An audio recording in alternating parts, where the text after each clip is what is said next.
Debansu Adhikary, a BSc Physics student from AJC Bose College, Kolkata. He will be sharing his thoughts on the subject that bridges science and the mind, quantum physics and consciousness. Thank you for giving me this opportunity. Good morning, everyone. I, Debansu Adhikary, a student of AJC Bose College, is here to give a presentation on the topic quantum mechanics and consciousness, where physics meets awareness. Beginning with a very simple question: what is reality and who decides it? At first, this might sound a bit philosophical, but then came quantum mechanics. A theory that didn't just describe particles, but showed us that observing such particles could change them. This changed everything, not just physics, but exploring everything about ourselves. We may come to another question from here with this beautiful realization that what is consciousness? This mystical awareness we all experience. Is it an integral part of reality? With this realization, we may come to further some more beautiful questions like: does the universe exist in the same way when no one is watching? What if consciousness is not just watching the universe but participating in it? Why does the behavior of quantum particles seem to depend on whether we observe them? And can the act of watching changes reality? Let's try to understand them one by one. For understanding them, let's come to a very fundamental question. What is light? Is it matter or wave? Sir Isaac Newton gave his corpuscular theory of light, saying it is made up of particles. But around the same time, another scientist, Christian Huygens, proposed that light is emitted in all directions as a series of waves propagating in a medium called ether. The wave nature of light predicted it to interfere like sound waves, as noted by Thomas Young around 1800. Thomas Young conducted his very famous experiment, Young's double slit experiment, which says that when we put a wave through two slits, we observe a pattern as waves coming from the two slits interfere with each other, creating light, constructive interference, and dark, destructive interference. Now, when we repeat the same experiment with electrons, we observe the same result. Even when we shoot electrons only once at a time. What could this mean? What could be the possible reason? Does an electron behave like a wave? If so, how can a single electron produce such an effect? To understand this, let's come to three different subtopics, one by one. In 1923, Louis de Broglie suggested that dual wave particle nature of radiation should have its counterpart as dual particle wave nature of matter, thus giving an expression wave describing wavelength of a particle is inversely proportional to its momentum given by lambda equals to h by p, where h is the Planck's constant. To understand this topic further, we need to first understand what is a wave function. Wave function is a mathematical tool introduced by Erwin Schrödinger in his famous Schrödinger's equation, which describes the wave attribute of a particle.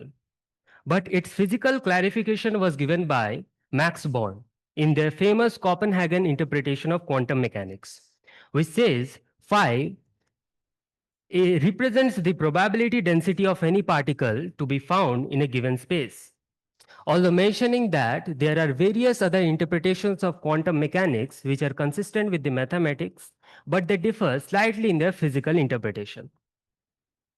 Now, what happens when you observe this phenomena or we add an observer? Let's understand this just what happens just before we measure something and just after.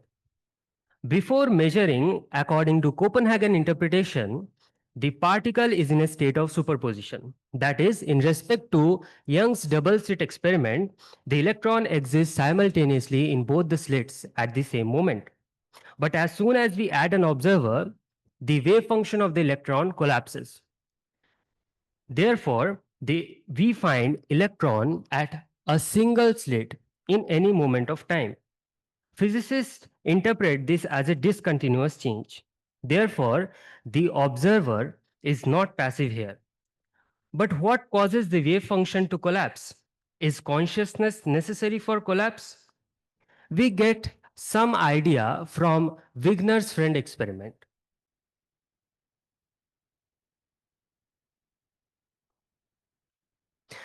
The setup of Wigner's friend experiment says a sealed lab where Wigner's friend is doing a quantum experiment, say electron spin experiment, and Wigner himself is standing outside the lab.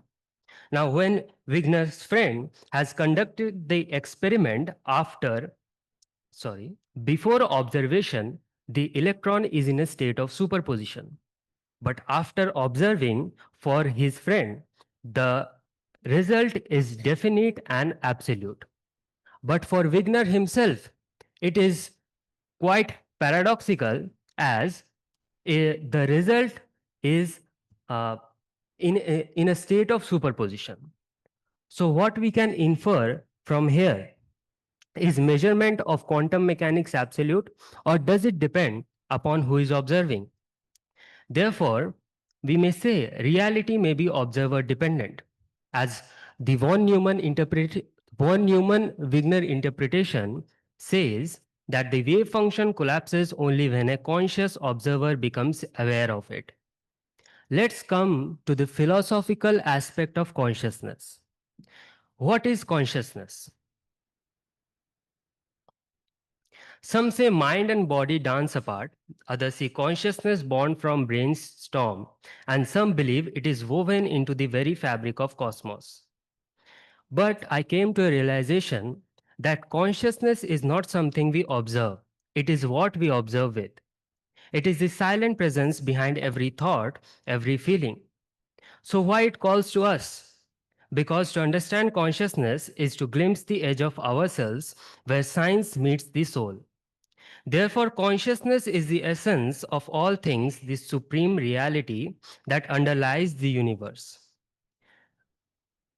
There are some modern theories connecting physics and consciousness as integrated information theory and orchestrated objective reduction. We will briefly discuss them. Integrated information theory given by Giulio Tononi suggests that consciousness arises when information within a system is integrated and unified. Whereas orchestrated objective reduction by Sir Roger Penrose and Stuart Hameroff says that consciousness emerges from quantum computations inside brain microtubules. Thus, by the above theory, we may say that at least we are a one step closer to understanding consciousness.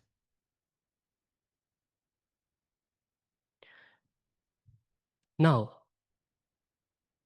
we may ask ourselves, can we truly define consciousness in a single physical expression? Philosophy invites us to consider the self not just as a physical brain, but as an experiencer. The self, the living observer of all that, unfolds within. It is the intimate perspective that makes consciousness both beautiful and mysterious. Conscious is not a puzzle to be solved, but a mystery to be experienced. I would like to conclude with a realization that this journey through atoms and awareness was not to reach a destination, but to remind us of all the infinite mystery that lives both within us and all around us. We are not separate from the universe trying to understand it, but we are the universe becoming aware of it. I would conclude by giving some key points as what I have discussed in this presentation. Firstly, quantum mechanics shattered our classical view of reality, revealing a world governed by probability, not certainty. Secondly, the observer matters in quantum theory. Consciousness might might influence reality, a mystery we are still trying to unfold. Thirdly, consciousness remains undefined, not because it's unknowable, but because it may be the very source of knowing. Perhaps the real quest is not to answer, but to experience the questions more deeply. Thank you, and here are the sources that I have referred. Thank you, everyone, and I apologize for any mistake I have done in collecting the information and presenting in front of you all. Thank you very much for listening. Thank you so much for the insightful talk. So, my question is, do you personally feel like you said, this takes us one step closer to understanding consciousness? So, consciousness. There was this very well-known quote that if consciousness was simple enough to be understood, we wouldn't be smart enough to understand it. So, quantum mechanics has given us a very good insights, like we've been discussing today, microtubules, and you also mentioned IIT, integrated information theory. So, but there is also a slightly different line of approach to the problem of consciousness, which is the complex systems. There is recently something called assembly theory, and also this understanding consciousness as, from a I should say loosely from a statistical mechanics viewpoint. Although I'm not an expert, so do you think which of this viewpoint is better, or do you think we need a unification of these two kind of like take some ideas from there and here to or is it at all possible to understand consciousness? Just a personal question. Thank you for questioning. I personally believe that I am not eligible enough to answer that, as I have not done a detailed study or researched anything in those aspects. But I would like to remind all of us that in attempting doing so, it's a quite beautiful journey, and that teaches us more than finding the absolute answer. I wish that someday, not we, if not we, someone will find that answer, and I highly appreciate that whosoever it is. Thank you for asking that question. Thank you so much. One more question for you. Uh, why is the last slide entitled confusion and not conclusion? With curiosity to know the intention. Yes, I would. I will be happy to explain that, as during my research, I was researching this topic from the last 1 week, and I haven't slept quite good for that reason. Uh, when I studied everything, the amount that I can, after reaching that integrated information theory and all of that, I asked myself that uh, can I define consciousness in a single line? The answer was means I was in a confused state. So I titled that conclusion as confusion, because I was actually in a confused state.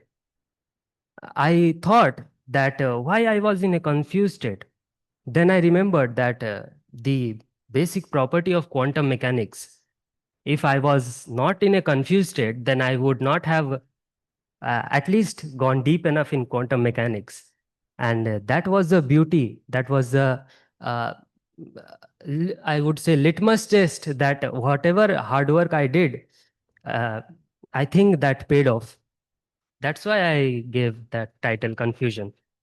Just a comment. Yes, sir. First of all, thank you for your serious attempt to make uh, something relevant to this conference.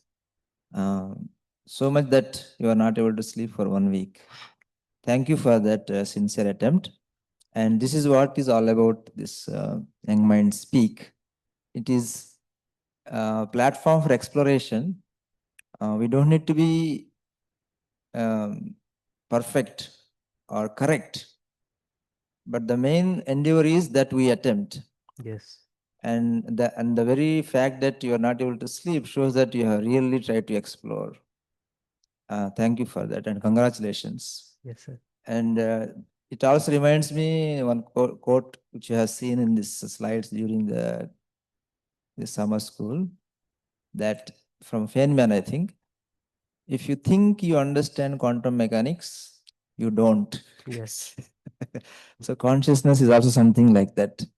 If you think you understand, you are not. Yes. But one day we will understand, But before that, we will definitely one who is seriously exploring the consciousness will come to this state of confusion. Just like one who is seriously trying to understand quantum mechanics, quantum physics, what it is and what are its implication, he will go into the similar state of confusion and surprise.